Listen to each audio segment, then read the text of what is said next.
Pronto. Acho que está gravando agora. Então vamos lá, né? Vou falar rapidinho aqui de novo. Então é um prazer, né, a gente receber o professor Gerson Roberto Neumann, professor associado de Literatura e Língua Alemã na Universidade Federal do Rio Grande do Sul, né, presidente da Associação Brasileira de Literatura Comparada. Né? Vou passar para as publicações, algumas delas, né, do professor Gerson. Ele publicou Ilhas Literárias, Estudos de Transárea, com outros professores, né?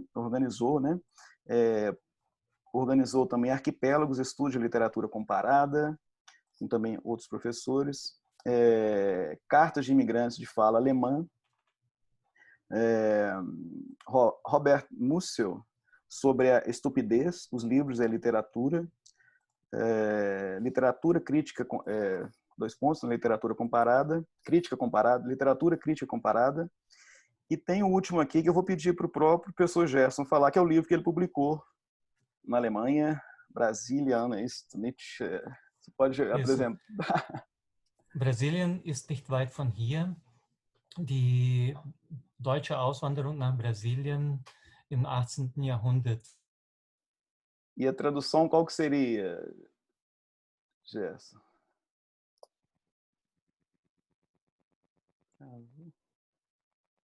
Congelou ali a conexão imagem. dele.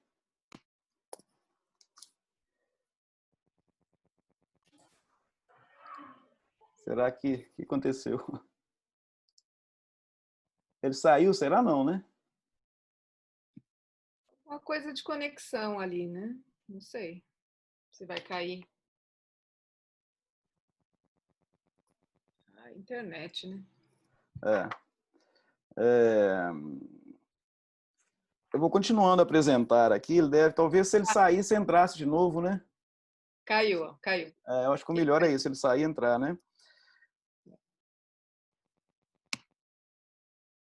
Enquanto ele está conectando, a conferência se chama Literatura Comparada e seu Movimento, Fronteiras, Deslocamentos, Migrações e Exofonia. Né? Então, vamos ter esse encontro. Espero que está voltando aqui já. Que dê tudo certo aí. Falar um oi com vocês. Ei, Rony. Ei, Beth, e tudo Laura. Bem? Tudo bem? Seja bem-vindo aí. Tudo Bom bem. vê-la, né? Depois desse tempo todo. Obrigada. Muito tempo, né? Nossa. Tempo das distâncias. Tempo das distâncias. Voltou, Gerson, levou um tombinho. Na hora que eu ia falar, desculpa. Então, não sei se ouviram o título, conseguiram? Não, em alemão, sim. Tá, então Brasil não é longe daqui, foi um título que eu coloquei, que é um título de uma canção. Então, a temática da imigração alemã para o Brasil no século XIX. Então, né, dentro de um recorte temporal. Esse é o título. Sim. Eu já disse aqui, Jéssica, quando você estava conectando, do título da conferência, né, que é Literatura Comparada e seu Movimento, Fronteiras, Deslocamentos, Migrações e Exofonia. Isso. Então, a gente combinou, você vai abrir, né, a fala tratando um pouco da Bralic, um pouco da literatura comparada no Brasil hoje, né? Esses tempos difíceis que estamos vivendo aí na educação e na cultura. Quer dizer, de modo geral, saúde, mas assim, pensando na nossa questão, né, da literatura. Então, a palavra está com você, fique à vontade. O Gerson, então, vai apresentar a sua conferência e, ao final, então, a gente abre para algumas perguntas, né? A Bruna vai ajudar a gente ali a organizar a ordem. Se alguém quiser fazer algum comentário, né, fazer alguma pergunta e tal, a Bruna vai organizar para a gente. Então, é um prazer, né, recebê-los aí, tem gente que está entrando ainda. E muito obrigado, professor Gerson, fique à vontade.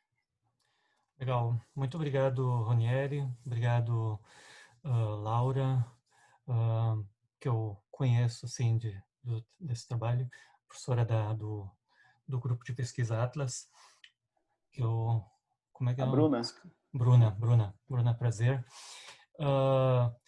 Obrigado pelo convite, é um prazer realmente poder me encontrar aí com vocês para poder conversar, para nós podermos conversar sobre literatura comparada, para podermos ter esse tempo para poder falar de Abralic e enfim, também das minhas pesquisas. Fico muito lisonjeado, feliz. por poder participar desse trabalho. Parabéns pelo projeto, muito, muito bom. Certamente, né, pelo número de pessoas hoje aqui presentes, certamente vai ter uma sequência muito boa, muito interessante, e é a tendência da gente se encontrar assim em números grandes, né, e dessa forma. Então, acho que vem agregar, né, um plus. Claro que a gente não tá aí se encontrando pessoalmente, mas temos que aprender a lidar com isso, né? Então, eu acho que é uma forma muito interessante da gente poder se encontrar. E espero que em tempo mais não tão demorado, que não demore tanto, para a gente poder se encontrar também fisicamente, né? Que é muito legal também poder dar um abraço na pessoa, poder, né, poder dizer oi mais de perto, né? É minha primeira conferência, minha primeira palestra, minha primeira comunicação também dessa forma, então espero que funcione tudo. Eu testei e tudo mais, espero que funcione com a questão de colocar, mostrar para vocês os slides. Eu vou testar daqui a pouco nesse computador, espero que funcione. Então, se houver alguma dificuldade, eu peço desculpas de antemão, mas, né, que a técnica, né, às vezes também atrapalha um pouco. Mas muito muito bom poder falar com vocês então dessa forma. Quero então entrar e começar a falar.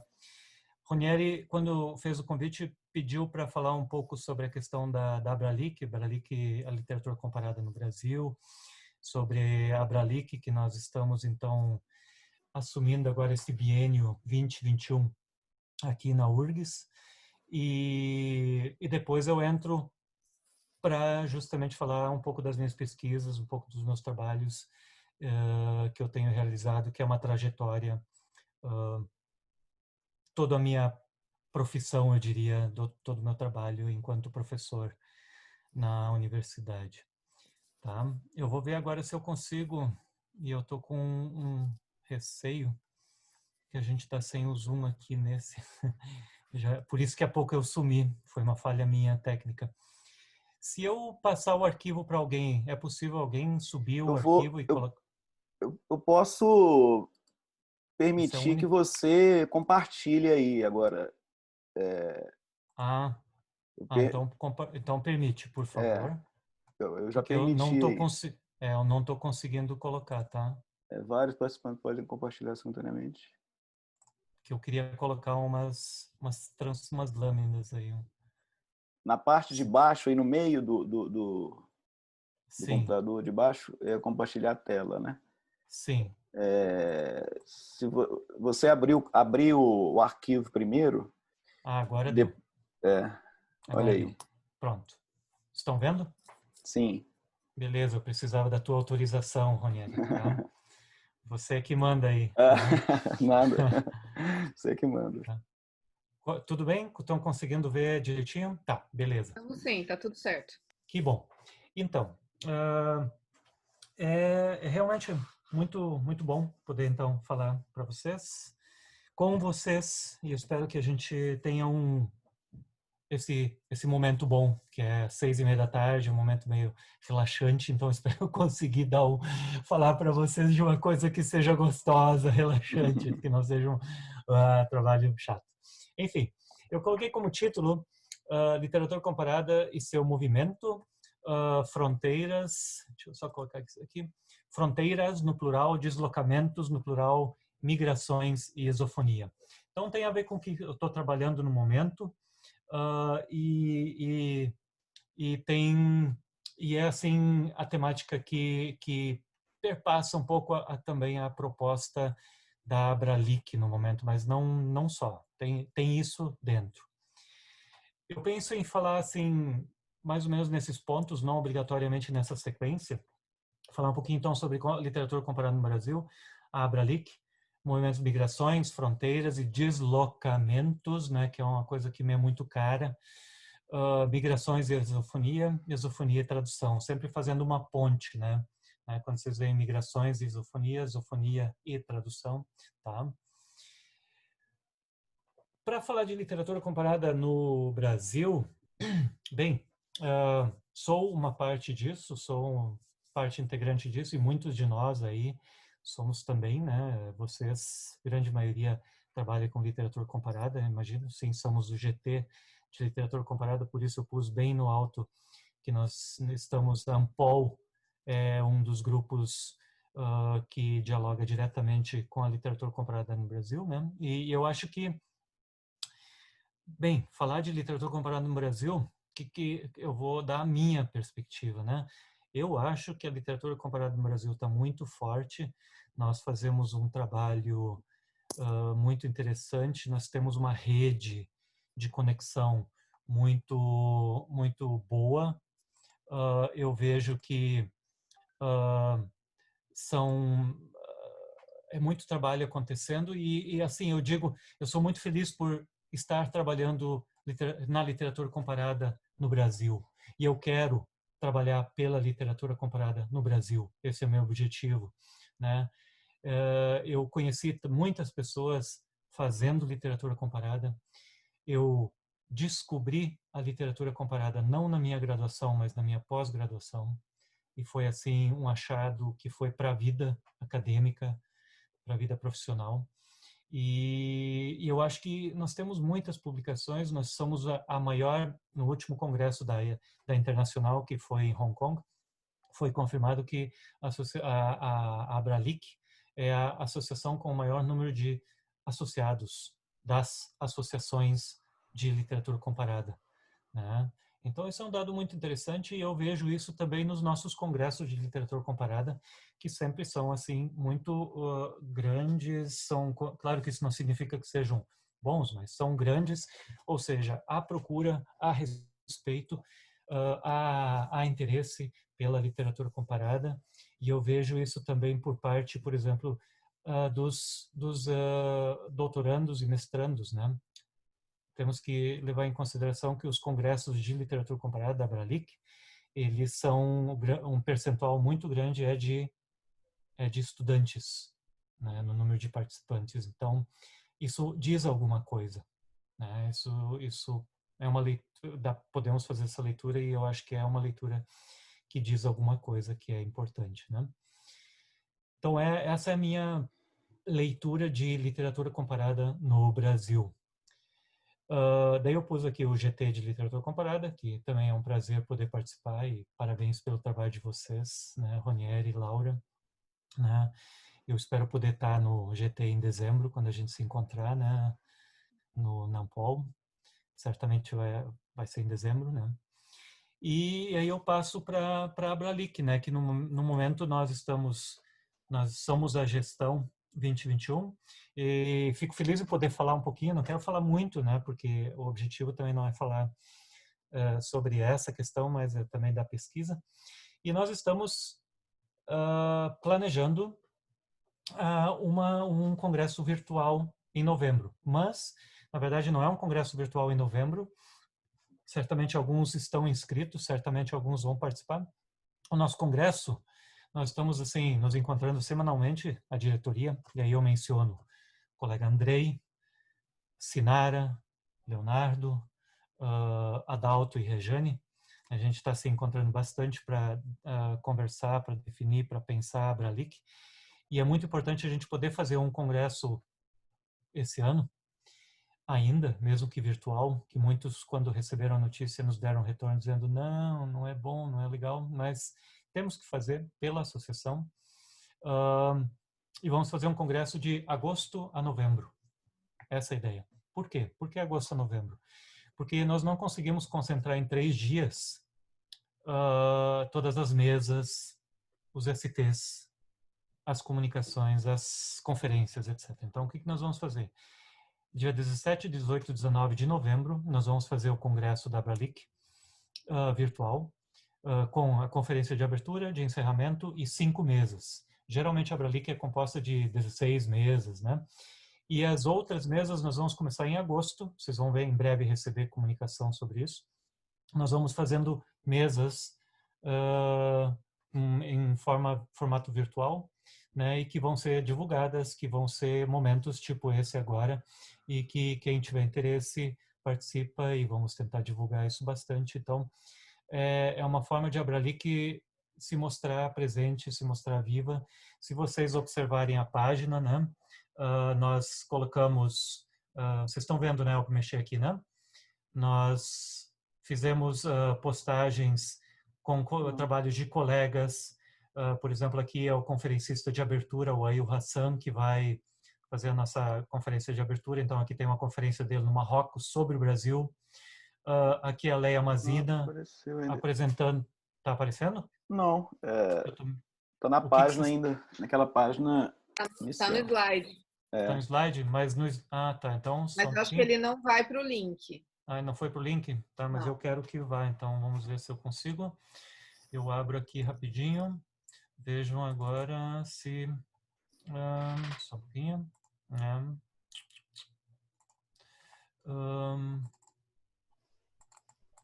Ele não vai. Então eu não posso mostrar. Então, só um pouquinho. Tá. Então não é possível, não. Estou voltando.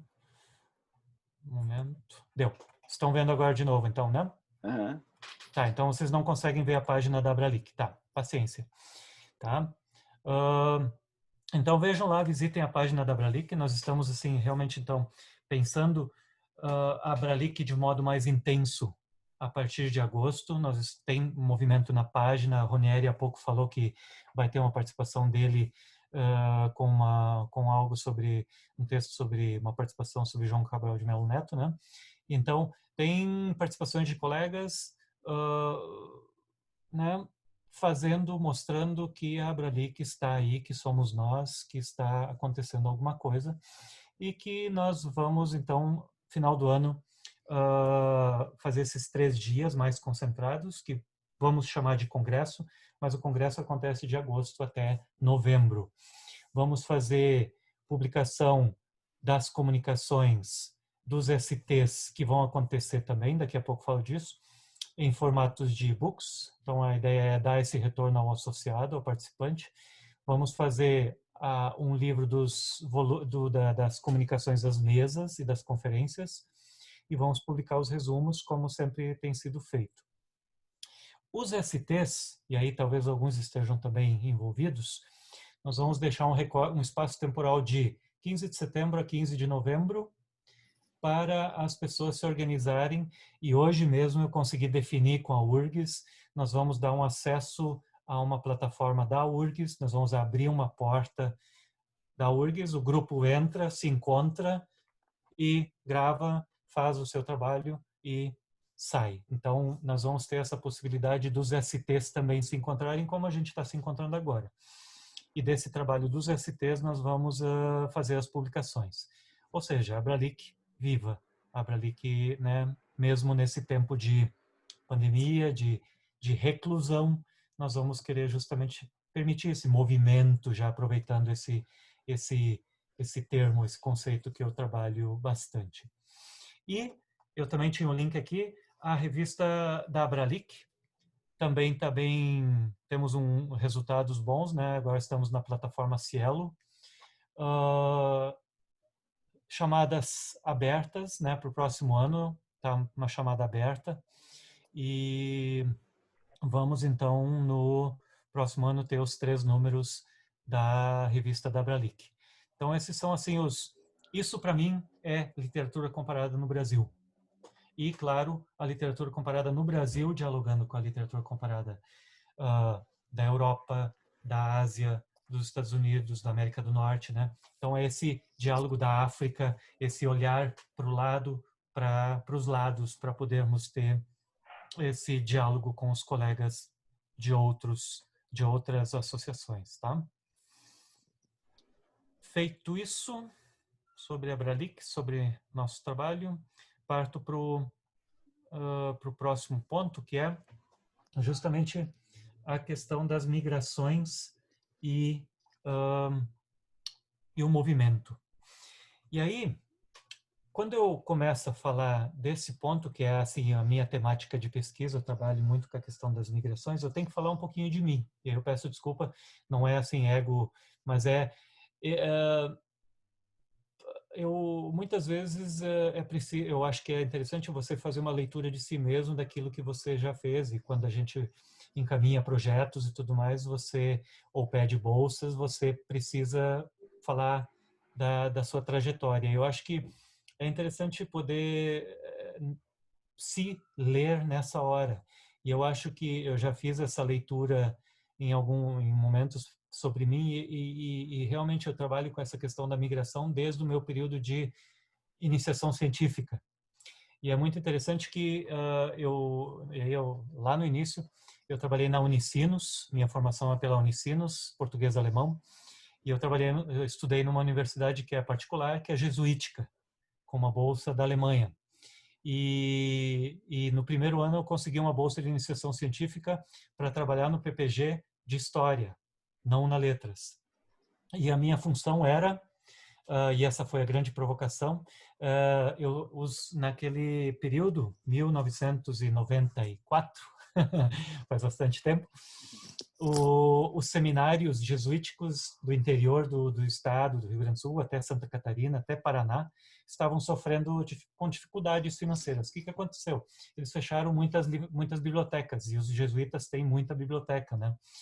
E elas foram levadas para São Leopoldo, que era assim a central dos jesuítas, né? Onde está a Unicinos, que tem uma biblioteca maravilhosa, grande.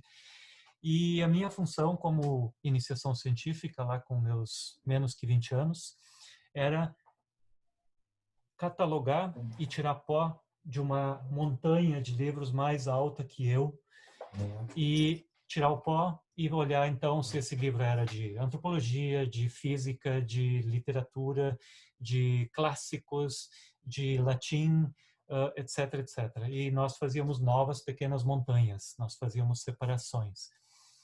E isso foi muito interessante porque nesse PPG de História, a temática era migração, imigração alemã naquela época. Então, se estudava a questão da imigração alemã para o Brasil no PPG. Era o ponto forte. E isso, assim, acendeu essa minha vontade de seguir.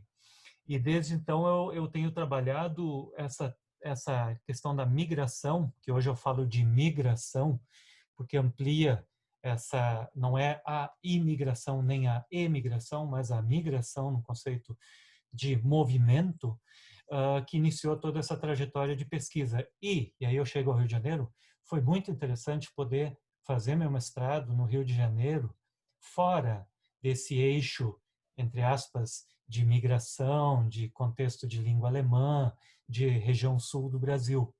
E poder justamente fazer uma leitura daquele local de onde eu vim, de onde eu comecei a fazer minha pesquisa, de onde eu estudei, me formei, poder fazer isso no Rio de Janeiro e justamente trabalhar dois autores que eram de imigração, né? E aí dois outros aspectos que eram um católico e um protestante, que era um escritor e um outro era um teólogo, então, e escrito em alemão, daqui a pouco eu chego nisso de novo, ou seja, literatura produzida em língua alemã no Brasil por imigrantes e descendentes. Então foi muito bom poder ler isso a partir do Rio de Janeiro, a partir de fora, e aí sim, a partir das teorias da literatura comparada. Foi aí que eu descobri Homi Bhabha, foi que eu descobri Benedict Anderson, que eu descobri Said, foi que eu descobri todo esse povo com quem eu ando até hoje, né? Então foi muito interessante esse meu deslocamento para fora do meu espaço, para o meu local de conforto, onde eu estava, onde eu falava e era compreendido naturalmente. No Rio de Janeiro eu precisava explicar isso muitas vezes, de novo, porque era um tema não tão usual como ele era para mim em São Leopoldo, né? E isso foi muito bom porque a partir de cada explicação que se dá, você faz uma releitura daquilo que você tem como algo certo para si, né? Então isso foi muito bom. E o legal é que a experiência no Rio de Janeiro, fiz meu mestrado lá com o Eduardo Coutinho, e Eduardo, nossa, maravilhoso, sempre trazia coisas as mais frescas possíveis, leituras novas, e foi muito bom isso. E a instigação, ou seja, a provocação do Eduardo questionamentos e que me levaram a então fazer o doutorado na Alemanha, querendo justamente saber, mas por que a imigração aconteceu da Alemanha para o Brasil? Como que se deu essa migração? Em que situação? Havia também aspectos contrários? Havia movimento contrário à imigração? Muitas perguntas que eu não tinha feito nem em São Leopoldo e que surgiram então no Rio de Janeiro, que me levaram então a essa ampliação nova do olhar, né, que é justamente o que a gente quer, né, na pesquisa, que é o que a gente precisa. A meu ver, precisamos sempre tentar ampliar, né, ampliar e fazer esse cruzamento, né, cruzamento de teorias e os questionamentos são os momentos de fricção, os momentos de tensão, os momentos de insegurança, porque a pergunta é algo que, para mim, você se faz a pergunta porque você não sabe o que está para vir. É aquele momento né, de cruzamento e que você abre de novo o seu trajeto, seu caminho nessa pesquisa. Enfim. E então esse é o meu movimento pessoal de deslocamento, de fechamento, e por acaso eu estou em Porto Alegre nessa volta, né? Por acaso, na verdade eu nem não posso falar isso, que bom que eu não estou no campus da URGS e tudo mais, mas por mim eu estaria em outro lugar porque eu odeio o frio, né? Então não estou aqui de todo muito feliz, né? Mas profissionalmente muito feliz, né? Mas só para, né? Pô, mas você voltou para Porto Alegre? Mero acaso, sou muito feliz na URGS e as pesquisas que eu realizo aqui são muito boas e colegas e tudo mais, mas climaticamente não é um cenário perfeito para mim, tá, Fernanda? Eu estaria muito bem em Belém também. Tá. Nessa questão dos deslocamentos, e aí eu chego num dos pontos, nesses conceitos que eu trabalho, que eu prezo muito e que se foram sendo construídos na minha pesquisa e outros são agregados, eu diria que migração é o primeiro conceito com o qual me ocupei, sempre associado à literatura, né? Migração, literatura. Depois eu diria bem a questão dos deslocamentos, o conceito que eu também trabalho bastante. E eu diria que depois do doutorado vem os conceitos de fronteira, movimento, exofonia é o mais recente, e eu tenho me dedicado muito à tradução, e quando eu falo em tradução, eu falo também de tradução cultural, não propriamente a tradução, né, o ato de traduzir, mas eu vejo, eu falo muito mais de tradução cultural, tá? Então, eu chego aqui, eu coloquei o ano de 1800, esse ano é muito importante, porque também no Brasil esse é um ano, é um momento, quando 1808 chega se deslocando da Europa para o Brasil a família imperial, em que se fala da abertura dos portos às nações amigas, né? Então, é um momento muito importante esse de 1800, é um movimento, é um período de globalização. Ottmar Hiete chama esse período de globalização, é um dos períodos de globalização. Por quê? Porque é um momento das grandes migrações. Não só agora se dá a migração, é algo que a gente tem presente desde sempre, né? Mas é um período em que, por exemplo, saíram milhões da Europa para os Estados Unidos, para a América do Norte, para o Brasil, para a América do Sul, né? E houve essa grande migração. Por isso que nós estamos aí, né? Muitos de nós. Eu, por exemplo, estou no Brasil com esse sobrenome por causa dessa migração de 1850, né? Então, muitos brasileiros têm esse passado de imigração. Na verdade, todo mundo tem. É raro ter uma pessoa que não tenha migrado, se deslocado, feito uma mudança de seu espaço de origem. E falo aqui das migrações porque em 1824 se inicia a imigração de alemães para o Brasil. Então, nós vamos ter o primeiro grupo que não é de ibéricos, que se fixa no Brasil. Claro, temos os franceses, em algum momento temos os holandeses, mas eu falo de imigração com apoio governamental, com apoio do Império Brasileiro naquele momento, que se deu pelo fato de a princesa Isabel ser austríaca, né? A esposa de Dom Pedro é austríaca, por isso a facilitação da entrada de pessoas falantes de língua alemã, eu vou definir, porque ainda não são alemães. Não existe um Estado Nacional alemão, né? Então, são pessoas que são da região de língua alemã da Europa. E essas pessoas se deslocam para o Brasil. A Maria Regina quer falar alguma coisa, ela está falando, só que ela está com o microfone fechado. Deixa eu ver aqui. Ela mesma pode abrir, será? Talvez. Deixa eu ver aqui. Deixa eu ver aqui. Não estou te ouvindo, Maria Regina.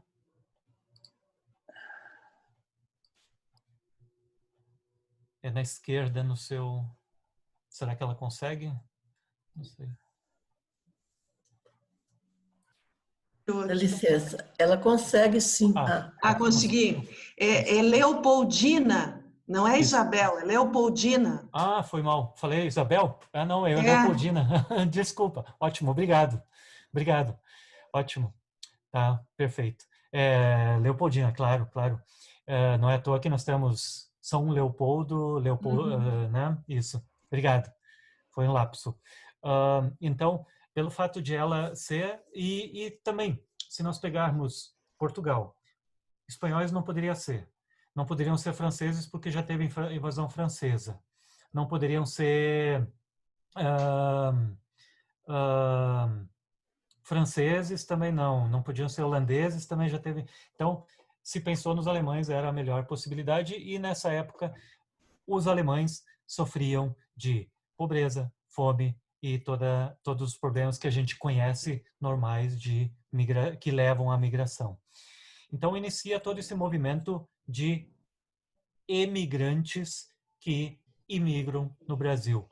E claro que o Brasil só recebeu 3% dos emigrantes que deixam aquele espaço de língua alemã, né? Então, só 3% vieram para o Brasil. Essa questão das migrações, esse movimento, se dá também justamente, isso é interessante observar, no momento em que se formam os Estados nacionais num cenário mundial, né?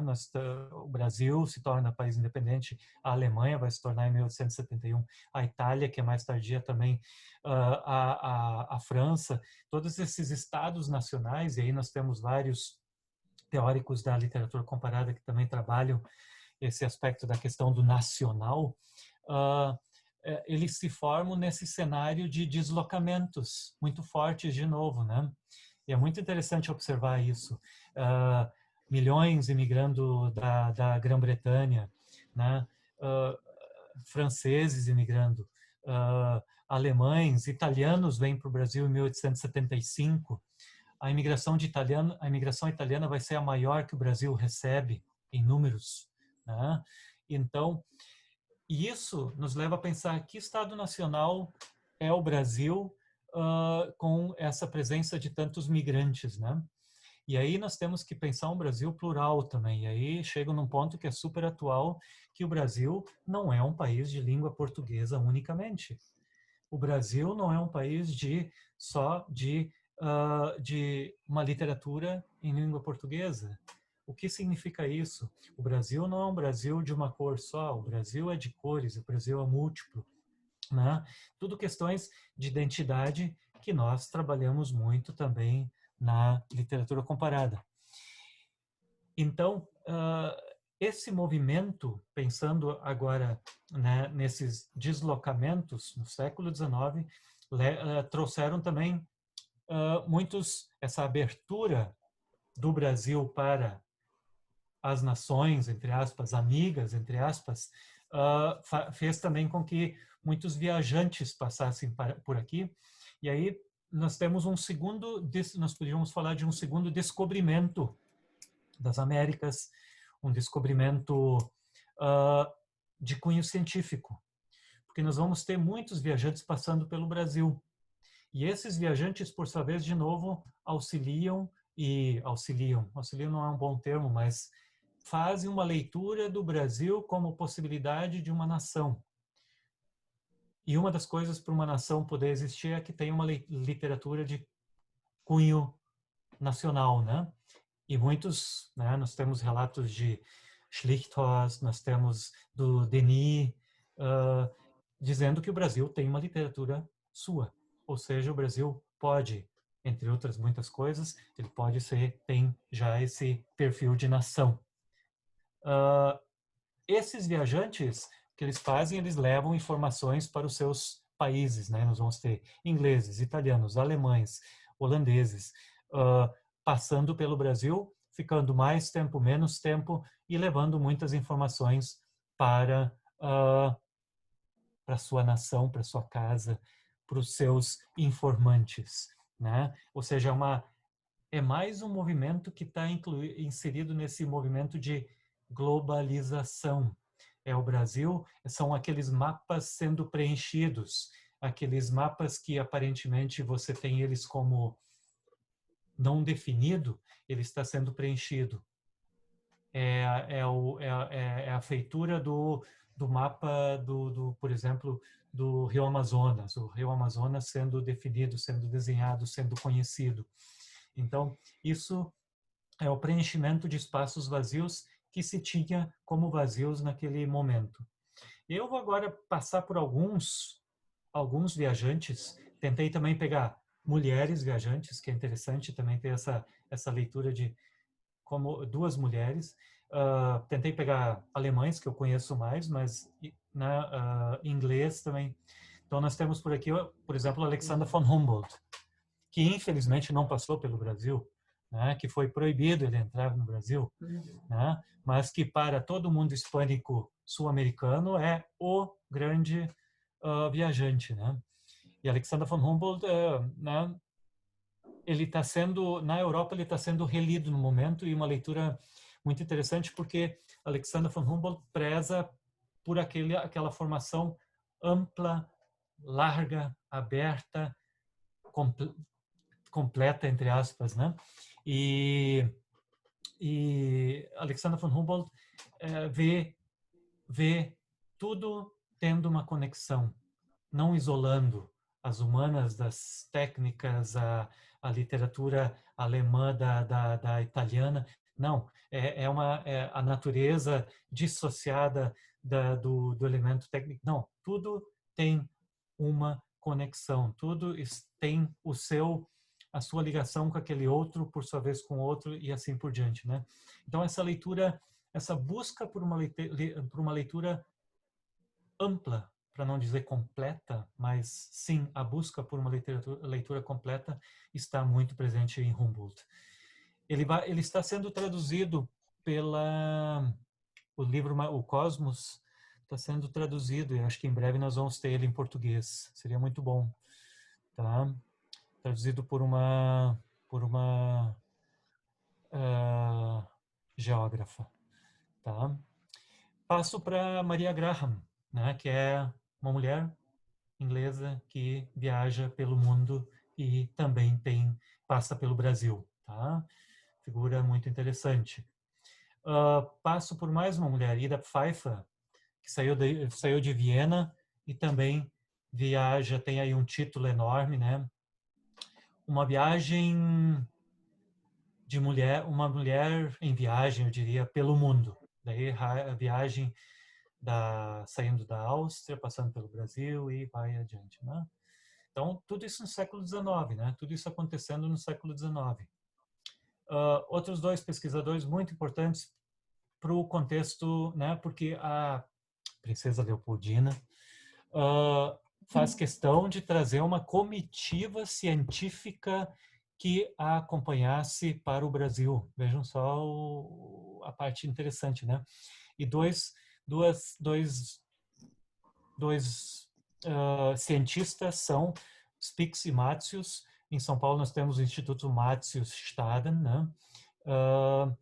Que é por causa do Matsius. O Spix morre cedo, eles estão lá no Amazonas fazendo as viagens deles e ele começa a passar mal, ele está doente e ele morre logo em seguida. Tem esses 3 volumes que chama Viagem pelo Brasil, que são muito interessantes. São 2 nomes que vale a pena dar uma olhada. E quem acompanha também é o Rugendas, ou Rugendas, pintor. Tem que lembrar que sempre os viajantes eram acompanhados de pintores, de gravuristas, de empalhadores. Então era uma equipe toda. De novo essa questão, essa leitura mais ampla, né? É uma equipe. Você não faz tudo. Você precisa de um projeto, pressupõe elementos vários, elementos que se complementem, né? Porque uma pintura é fundamental para você levar isso para aquele que não conhece o que é o Brasil. Se eu faço só uma descrição dessa cena de capoeira na Europa, no século XIX, para alguém que nunca viu um negro sobre o Brasil, com uma ilustração, fica muito mais clara.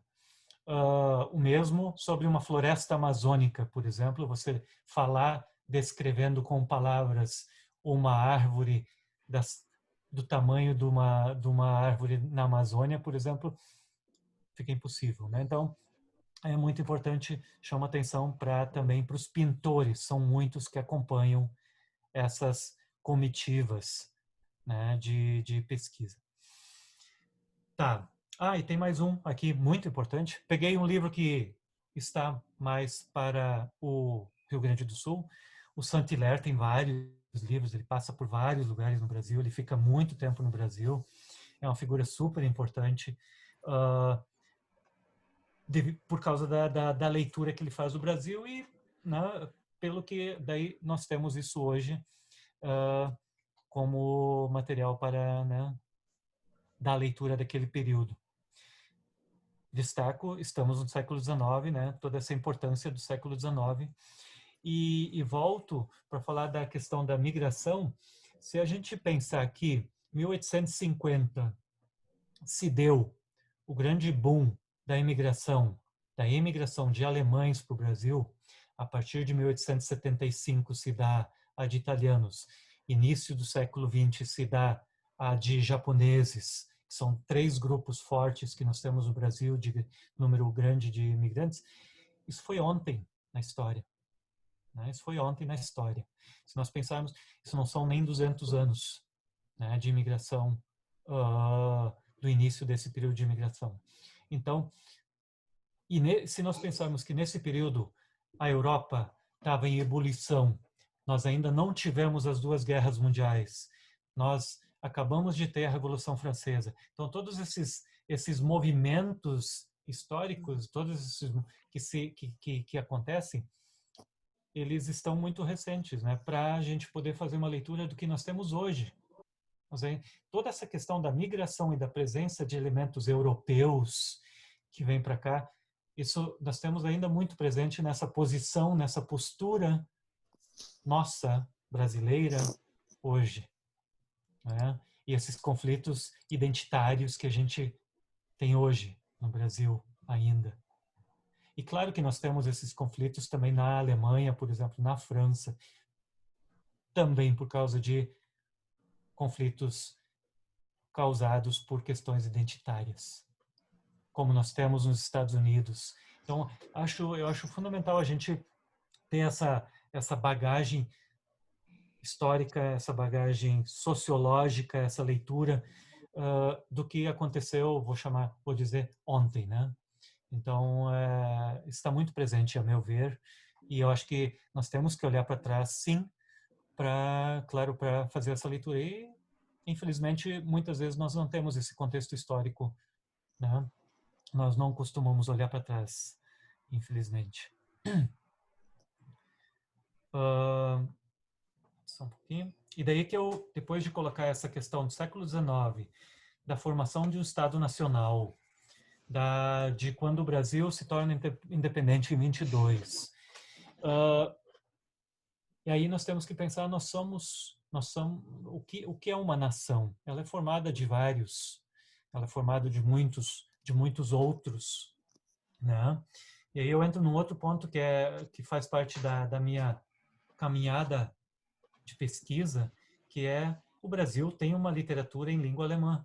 Existe isso. Não tão praticada no momento, mas já existiu. E isso me fez pensar num pós-doc. E isso me fez chegar no teórico Ottmar Ette, sobre quem eu vou falar daqui a pouco. E isso me fez alargar e chegar no conceito de migrações. De não trabalhar mais só imigração, mas chegar no conceito de migrações, né? Porque assim como o Brasil tem uma literatura em língua alemã, como o Brasil tem uma literatura indígena, como o Brasil tem uma literatura de base africana, como o Brasil tem uma literatura em italiano ou até em dialeto, como tem também de base de cunho árabe, ou seja, o Brasil tem todos esses elementos presentes na sua nação. Tá? E daí eu chego nisso, mostro alguns, por exemplo, esse Ernesto Niemeyer é um brasileiro que escreve esse livro em alemão, publicado na Alemanha, já em 1910. Né? Vou só trazer três autores. Né? Ele escreve poesia, ele não é do Rio Grande do Sul, ele morou no Paraná, e tem esse livro aí, Canções da Terra das Palmeiras. Né? Daí a gente pensa na Minha Terra Tem Palmeiras, né? É o que a gente pensa nessa associação. Cito mais um, vejam, Imagens do Brasil, Karl von Koselitz. Koselitz também um livre pensador. Ele briga aqui, ele é como é que é? Ele é um mercenário de família nobre. Ele migra da Alemanha em 1830 por aí, vem para cá para lutar contra Rosas na Argentina. Ele deserta, ele sai, ele fica em Pelotas por um tempo. Ele em Pelotas já começa a dar aula. Ele funda um jornal. Pelotas ficou pequena para ele. Ele vem para Porto Alegre. Ele se engaja politicamente. Ele vira deputado no Rio Grande do Sul. Ele troca correspondências com Dom Pedro II. Ou seja, é uma figura super importante. E é um livre pensador atacado pela Igreja Católica e pela protestante aqui no Sul, e ataca as duas também, com uma produção literária ampla, muito ampla. Aqui no Porto Alegre ele é bem conhecido, é uma figura assim presente, eu acho que e ele tinha um contato super intenso com a escola de Recife, com os Barreto, ou seja, Karl von Koselitz, figura super importante, mas que fica muitas vezes reduzido a esse nicho sulista, né? Então, mas tem a obra aí traduzida, né? Estou falando dos mais famosos, tem muitos que não são conhecidos, mas que também são muito bons. Tá? E falo de mais um, esse ficou meio fraco aqui, o nome, mas chama Carl Jansen, o Patuá, literatura brasileira. Viveu no Rio, imigrante, também de família nobre, professor no Rio de Janeiro, trabalhou em jornais, revistas, né, e publicou bastante. Né? Temos que pensar que esses dois últimos, Carl Jansen e Karl von Koselitz, eles são de famílias nobres na Europa, perseguidos políticos na Alemanha após a Revolução de 1848, quando a Alemanha tenta formar um Estado Nacional alemão. Mas a Alemanha tem traços muito fortes de feudalismo, e essa Revolução de 48 ela é abafada, e esses que atuaram politicamente, e ativamente na Revolução, eles emigram, eles são forçados a emigrar. Muitos vão para os Estados Unidos, muitos vêm para o Sul. Que bom que vieram para o Sul, porque abriu politicamente a cabeça de muitos, então, imigrantes aqui. Porque eles eram bem informados, eles tinham muita leitura, e eles é que fizeram acontecer isso aqui, por exemplo, que é a próxima lâmina, que se teve muitas publicações no Rio Grande do Sul. Isso aqui, por exemplo, são almanaques publicados, são só alguns, né? Se publicou muito no Rio Grande do Sul, Santa Catarina, Paraná, São Paulo, Rio, Minas, até aí Espírito Santo também. Nesses estados se publicou bastante em língua alemã, né? Então, só estou falando da língua alemã porque, tudo bem, é meu campo, mas eu destaco, nós temos jornais, almanaques em espanhol, em polonês, em italiano, em árabe, no Brasil. Tudo isso nós temos, ou nós tivemos, né? Então, tudo bem, com o período da Guerra Mundial, da Segunda Guerra Mundial, com o integralismo, muito disso aí foi abafado, mas não podemos esquecer que o Brasil tem essa base, essa formação, essa presença dessa literatura. E essa é uma das nossas funções também, e eu vejo que nós temos que saber que esse material, essa literatura toda existe, ainda existe, né? E que ela é a base que forma esse Brasil que nós temos aí, né? Só que muitas vezes o Brasil, ou geralmente o Brasil, é um Brasil de língua portuguesa somente, né? Então, bato muito nessa tecla e, né, eu não, de modo algum, quero ser visto como alguém que quer trazer a literatura em língua alemã para o Brasil. Não, pelo contrário, eu quero justamente fazer isso aqui, que é a próxima lâmina. Tudo bem, agora estou falando de livros mais recentes, mas é um livro maravilhoso do Oscar Nakazako, né, que é do Paraná, né, que é o Nihonjin. Maravilhoso, que fala sobre a imigração de japoneses para o Paraná, né? Então, esse livro, assim como o seguinte, Marcelo Maluf, A Imensidão Íntima dos Carneiros, né? Maravilhoso, livro. Então, nós temos isso no Brasil. Que bom que os netos desses imigrantes, né, que nós temos aí Oscar, nós temos aí o Marcelo Maluf, que bom que eles, assim nós temos o Michel Laub, assim nós temos tantos outros escritores trazendo essa questão, essa releitura, essa busca por um passado que é o Brasil, não busca pelo passado, não, uma leitura daquele momento para trazer isso para a discussão de novo, né? Então isso me interessa muito, que é justamente esse movimento dentro do tempo, né? Tá? Sigo.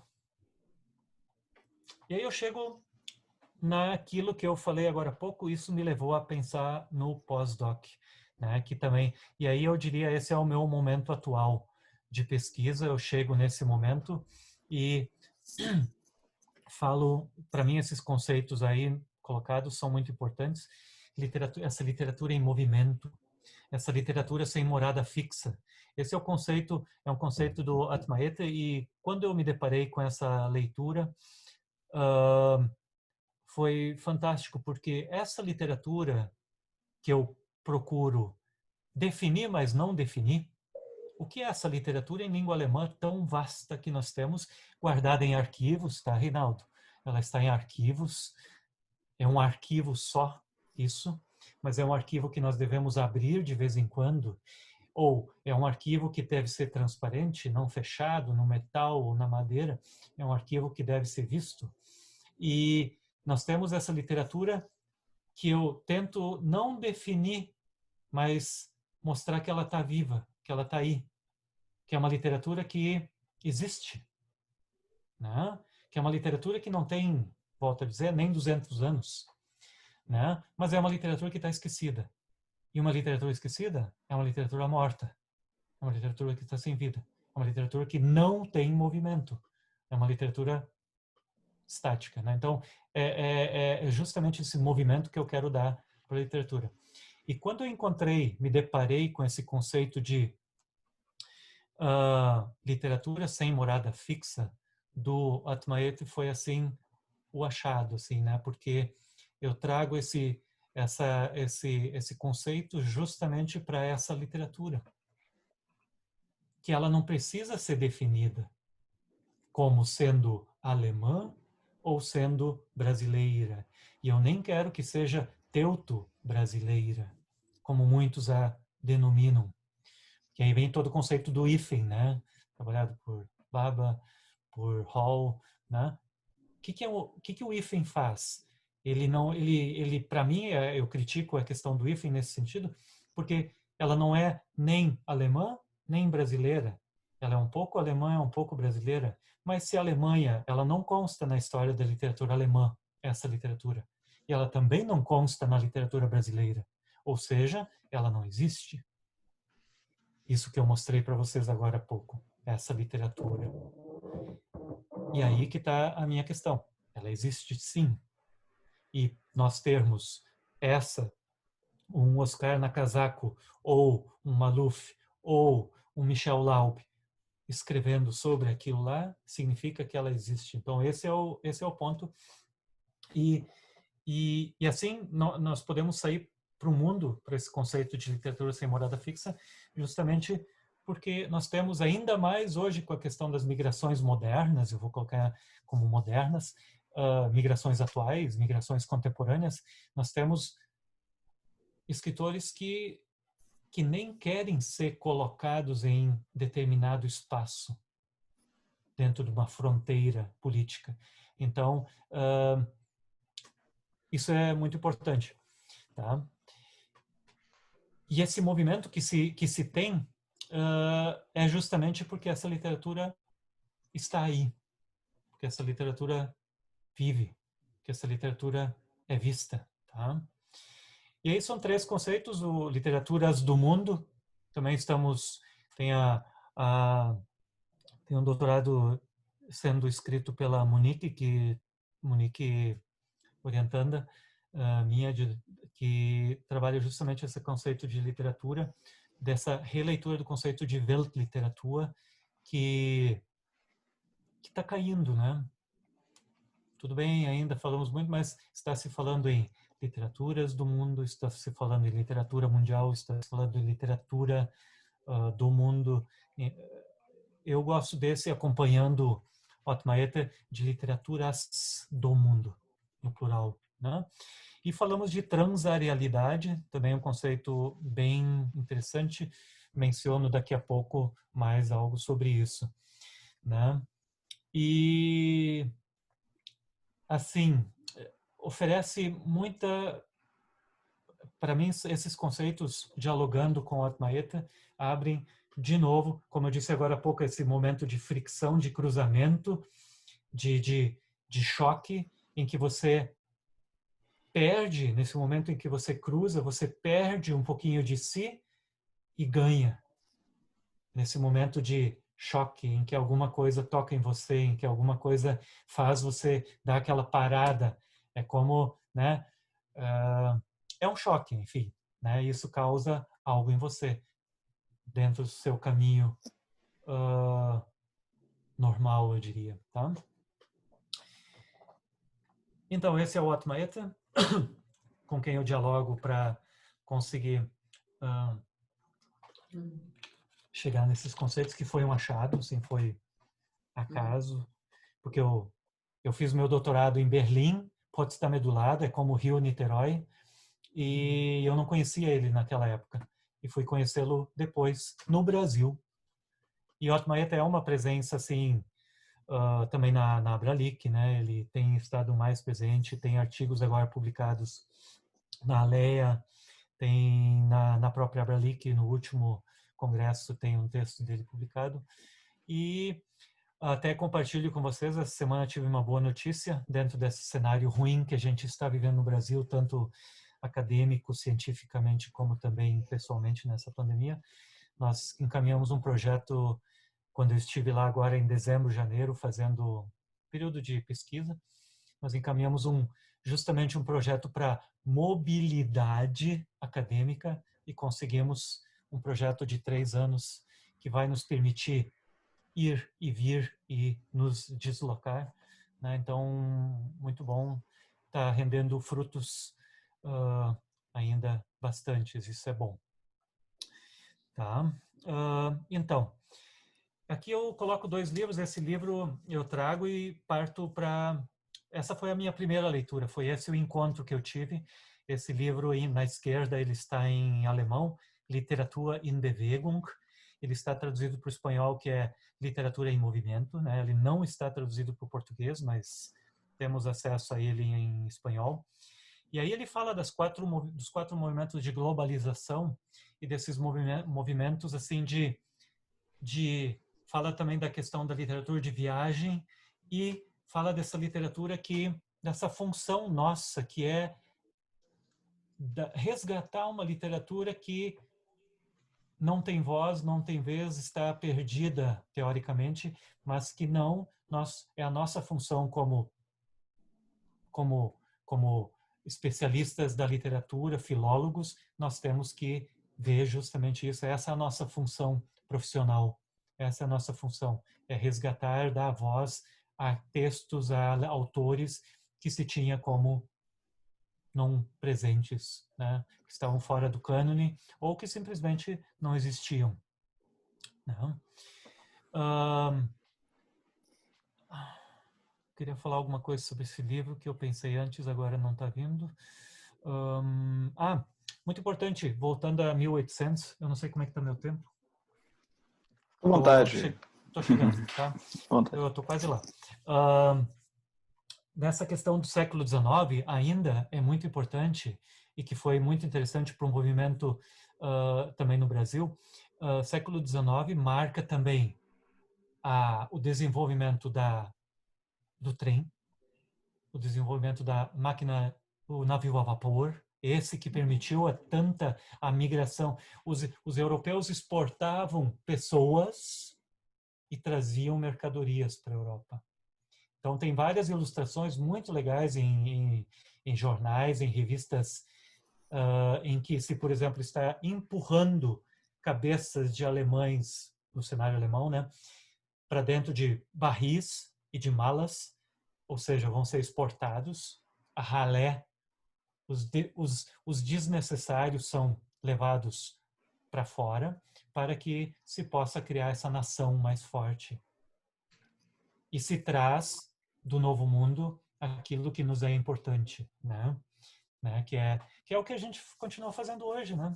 É o que a gente faz, é o que se tem na sociedade, né? Nas políticas, né? É isso. Você empurra para o lado aquilo que não convém. Você abre aquele espaço, né? Então, isso está associado ao fato do aceleramento no século XVIII. O trem causou grande impacto no Brasil, também está muito presente na literatura brasileira, né? Do medo ao trem, né, em relação ao trem, né?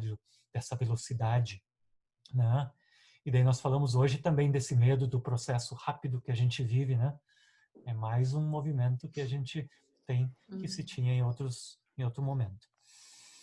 Então, aqui, nessas obras aqui, falo dessa questão do movimento, né? Da dinâmica do espaço e desse movimento. Tá? E aqui tem uma trilogia que é muito importante, que eu prezo muito. Nós temos traduzido já para o português esses 2 volumes, pela editora da UFPR. E aqui é muito legal, porque eu acho que no Brasil nós temos que dialogar mais com o Atmaeta, por isso eu vou falar um pouquinho mais dele também, porque realmente ele me dá um suporte muito bom. Porque quando se fala no Brasil de que as humanas não merecem sua atenção, que as humanas isso, que nós não somos importantes, vejam o título da primeira, Saber Sobreviver, e aí a gente fala da ciência. E a Alemanha também passa por crise da ciência. E nessas obras justamente se tenta resgatar a importância da ciência. Sim, a ciência tem que estar aí. Nós somos ciência. A ciência tem que estar presente no dia a dia E eu podia associar a Alexander von Humboldt, né? Porque tudo que nós temos é o que está ao nosso redor. E vejam, saber sobreviver ou, tirando a missão da filologia, né? A omissão e, né? E o outro livro é a Escrever Entre Mundos. E aí eu me achei também, né? Porque essa escrita entre mundos é o que é essa literatura, entre aspas, e muito bem entre aspas, essa literatura em língua alemã no Brasil, né? Essa literatura que alguns chamam de teuto-brasileira, tá? Então, é essa escrita entre mundos. E quantos autores não escrevem entre mundos? E o que são mundos, eu poderia perguntar. Se nós temos um escritor que é do Pará, que vai se fixar em São Paulo, Rio, no centro, entre aspas, e está em conflito, né, entre esses dois mundos. Ele está dentro do contexto brasileiro, mas está entre mundos, entre dois contextos diferentes. Ou então podemos falar de mundos identitários, em mundos, ou seja, de vários elementos, né? Então, esses dois volumes também são muito importantes. Eles formam uma trilogia. Se eu voltar para o anterior, nós temos aí o terceiro em vermelho, é Zusammenlebenswissen, que traduzindo seria Saber Viver Junto. Maravilhoso o título, Saber Viver Junto, né? É o que nós, muitas vezes, nós não estamos sabendo fazer no momento, né? Muitas vezes, né? Nós não sabemos viver junto desde sempre, né? Só que, né?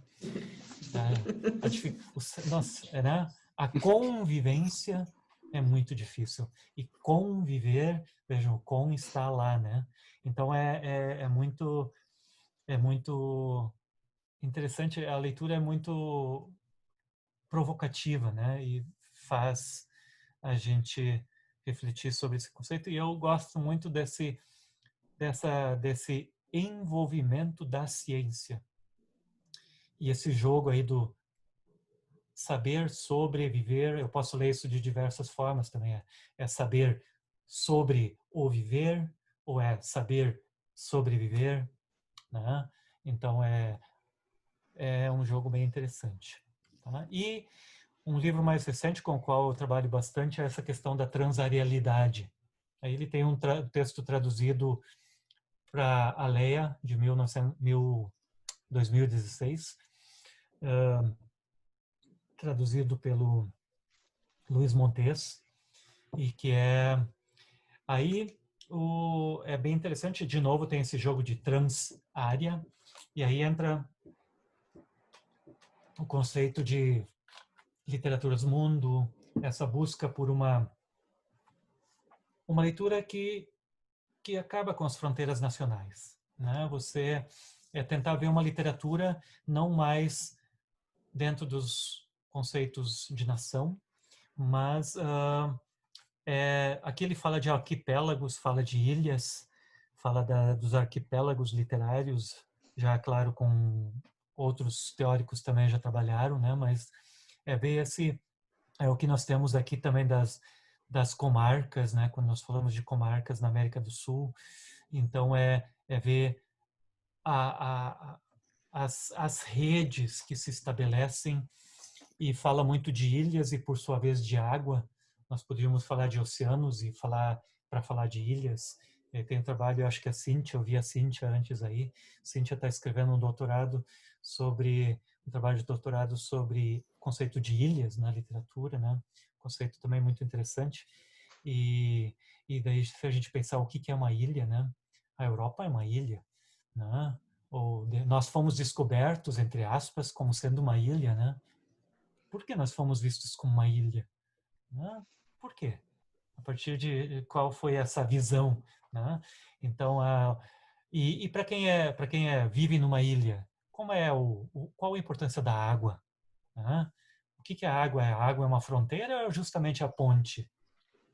Né? A água é um limitador ou é justamente aquele que te permite sair daquela fronteira física que te é imposta, né? Então, é muito interessante poder também ler o mar Mediterrâneo para a Europa. Aqui no sul nós temos as lagoas, que são muito importantes, tem esses filetes de terra na Lagoa dos Patos, né? O que é isso? Como é se sentir naquele filete de terra entre águas? E pensar ao mesmo tempo, associado ao sobreviver, o que é essa mudança climática e justamente ter a água e o conceito de ilha, ilhas que desaparecem, ao mesmo tempo tem ilhas que surgem. Ou seja, o planeta nosso também é um planeta que está em movimento constante. E isso somos nós. Então nós não podemos, eu acho que, claro que tudo isso é muito amplo, mas eu acho que nós temos que falar do mundo pela literatura, né? E é isso que nós, especialistas da literatura, fazemos, ou tentamos fazer, tá? Desculpa a provocação, assim. Mas é o que eu faço para mim, tá? É o que eu... Tá? E é muito engraçado, numa das viagens para a Alemanha, sempre, claro, nós todos fazemos isso, livros nos atraem, né, com imã, passeando por uma livraria na Alemanha, eu descobri essa figura aqui, Yoko Tawada. Chamou atenção, Yoko Tawada, né, com esse nome, uma japonesa, e o livro traduzido, né, mas não o livro publicado em língua alemã na Alemanha. E li um livro, eu por acaso não coloquei a imagem do livro, mas chama A Polícia da Língua, Sprachpolizei und Spielpolyglotten, a polícia da língua e os poliglotas brincalhões, poderíamos traduzir, né? E esse livro, ela, como japonesa que vai para a Alemanha aos 19 anos, porque o pai dela tem uma livraria no Japão, e ela trabalha num escritório eles vendem livros para a Europa, ela trabalha na Alemanha e faz esse trabalho e faz o mestrado em Hamburgo, na Alemanha, com 19 anos. E ela faz o mestrado em literatura e depois faz o doutorado em Zurique e passa a viver na Alemanha. E ela hoje ela recebeu o prêmio máximo da literatura alemã, tá? E também é super premiada no Japão. Nós temos aí um caso claro de uma escritora que transita fisicamente, literariamente, culturalmente entre duas culturas, se não mais, né? E ela até passa a partir de novembro ela passa no Japão e passa um período na Alemanha. Vive em Berlim. E eu tive o prazer de conhecê-la pessoalmente, né, nesse período em que eu fiz o meu pós-doutorado, já tendo lido muitos livros dela. E a Yoko Tawada virou projeto de pesquisa meu e já é há muito tempo e tem um grupo de seguidoras de Yoko Tawada aqui em Porto Alegre. Eu sei que no Brasil também tem vários leitores de Yoko Tawada. E virou projeto de pesquisa meu, por quê? Yoko Tawada realmente é uma leitura muito interessante. Como tendo nascido numa ilha, nesse livro Talismã, ela tem umas sacadas maravilhosas em relação a ela mesma, assim, a cultura japonesa, mas também em relação à cultura alemã, à cultura europeia, à cultura, né, fazendo essa leitura entre Europa e Japão, entre Europa e Ásia, né, né, eu cito essa passagem aqui. Às vezes, enquanto dormia, eu ouvia o murmúrio da água que corria sob a ilha principal do Japão. O contorno que circundava a ilha também era feito de água e batia incessantemente em ondas contra as margens. Como alguém pode definir onde começa a água estrangeira quando o próprio contorno é feito de água? Então é muito interessante, ela traz essas reflexões sobre a água, a importância da água, esse movimento das águas. E aí o Brasil também é rico, nós temos uma costa maravilhosa, né? Nós temos a presença da água também muito importante, e temos também o problema da água no Brasil, né? Se nós pegarmos a literatura que traz a temática da seca do Nordeste, nós temos aí algo muito importante nesse sentido da falta da água. Nós podemos levar isso para outros contextos, né? Então, associando, né, trago para minha questão de migrações também toda essa autora, e eu vou lá para o final, para a última lâmina, para mostrar para vocês que não é só Yoko Tawada. E aí nós temos o contexto, o momento moderno de migrações. Nós temos na Alemanha muitos, e aí nós temos na França também, nós temos em Portugal, nós temos na Espanha, né? Eu vi que a Luciane está aí. Luciane está estudando uma escritora, Najat El Ahmi, que é uma marroquina que emigra para a Catalunha e escreve na Espanha. Então nós temos isso muito no contexto europeu, e eu imagino e eu torço para que nós tenhamos isso daqui a pouco no Brasil. Estrangeiros escrevendo aqui. O que são estrangeiros, né? Acho que nem se deveria mais falar de estrangeiros, né? Então, essas pessoas que vivem aqui agora, né, escrevendo, fazendo a obra, a arte deles, publicando para nós termos isso. Nós já temos alguns brasileiros, né, também publicando fora, né? Então, mas nós temos, por exemplo, aqui são alguns só.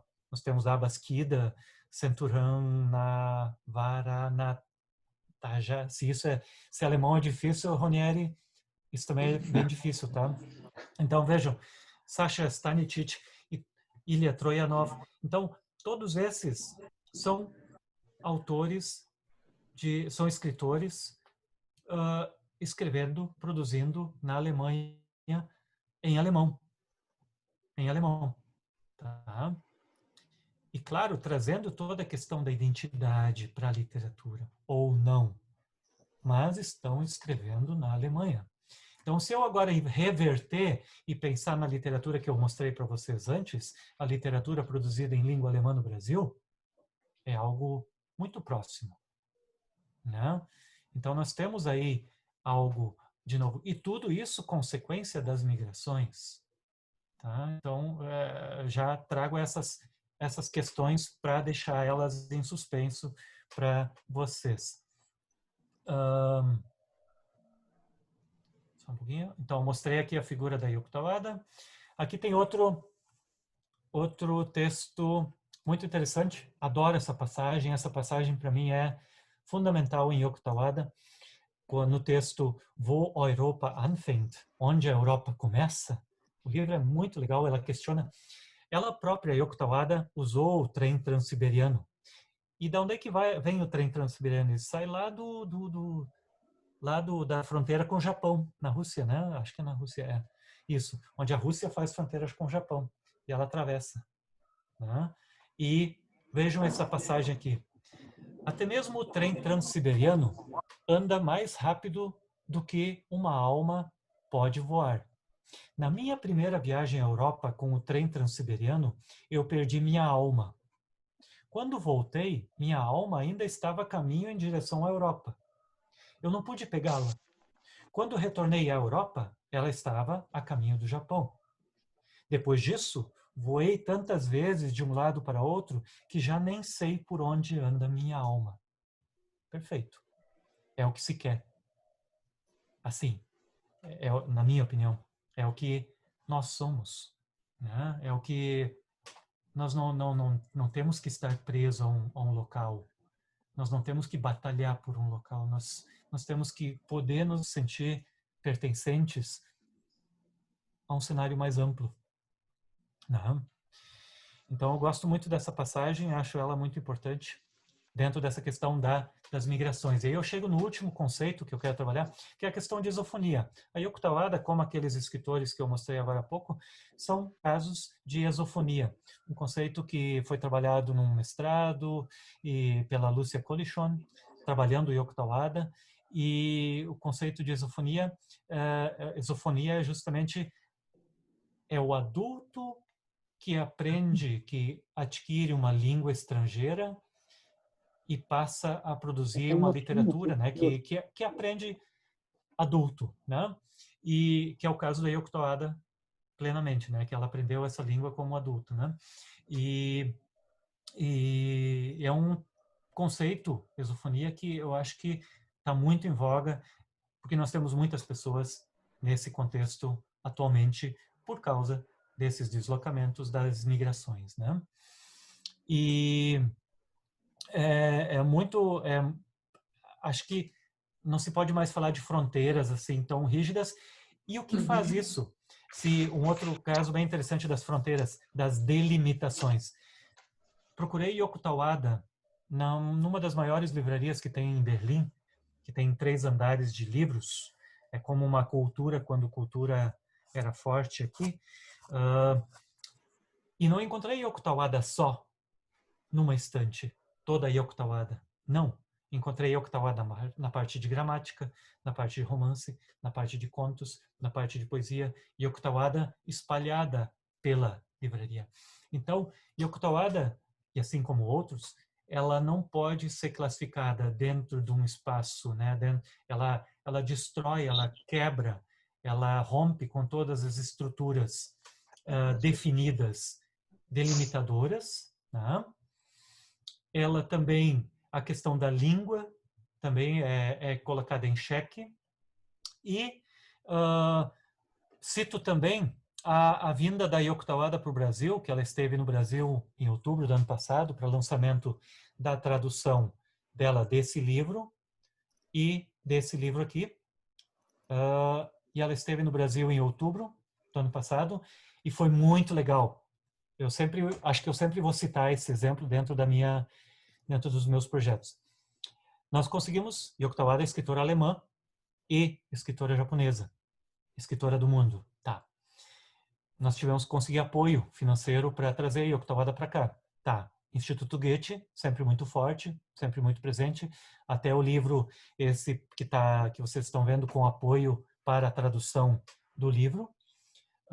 E Instituto Goethe, claro, fazendo, né, querendo convidá-la para cá. Foi uma queda de braço entre Fundação Japão e Instituto Goethe para ver quem que trazia Yoko Tawada. E foi uma briga realmente para ver se Yoko Tawada falava em alemão, falava em japonês, português ela não falaria. Foi assim, claramente as instituições de fomento dos países, né, mostrando como que esse problema é um problema para eles.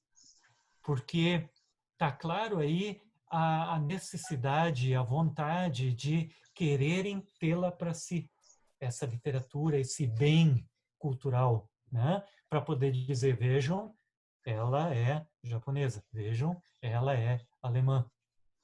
Então, isso mostra claramente essa situação que está aí, né? Que é isso, E, detalhe, muito interessante, eu achava muito engraçado, era legal de ver.